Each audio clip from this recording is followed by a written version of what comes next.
Les enfants, est-ce qu'il faut les vacciner? On est à quelques encablures de la rentrée scolaire. La vaccination des plus de 12 ans a déjà commencé. Est-ce qu'il faut envisager de vacciner les enfants de 3 à 12 ans? Les autorités américaines se penchent, font des essais en ce moment pour avoir la réponse à cette question.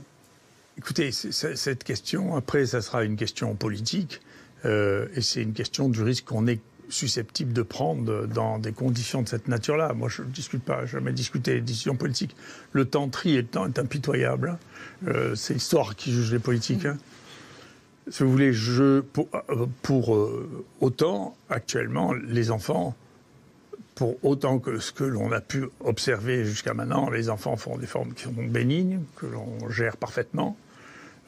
Et donc, la généralisation d'une vaccination chez les enfants me paraît pas une urgence absolue, d'autant qu'on voit bien qu'il n'y a pas de contrôle de l'épidémie grâce à cette vaccination-là. Il y en aura peut-être une autre qui permettra d'avoir un contrôle épidémique. Il ne faut pas insulter l'avenir.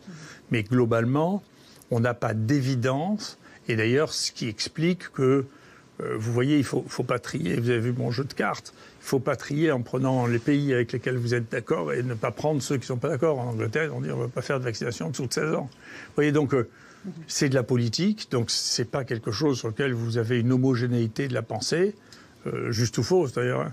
Mais en tout cas, c'est de la politique. Et donc, les gens tâtonnent en se posant des questions de savoir est-ce que ça... Mais je trouve que les décisions qui sont prises en moments très, très anxiogènes ont le risque d'être des positions extrêmes. Donc c'est ce que je vois, il y a beaucoup de positions d'entraîner des positions extrêmes, on va en parler dans un instant. L'immunité collective, on l'atteindra ou on ne l'atteindra plus maintenant?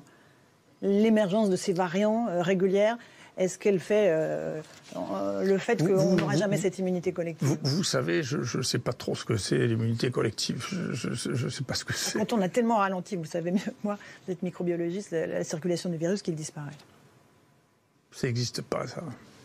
Si vous arrivez à corriger toute la population, à avoir une immunité de toute la population, il n'y en a pas. Entre ça, la raison pour laquelle les maladies disparaissent, moi bien sûr je ne vois pas le côté immunitaire, je vois le côté du virus. Les virus semblent, on travaille là-dessus, c'est un point intéressant. Dans ces épisodes successifs d'un virus, les mutations d'un virus, au bout d'un moment...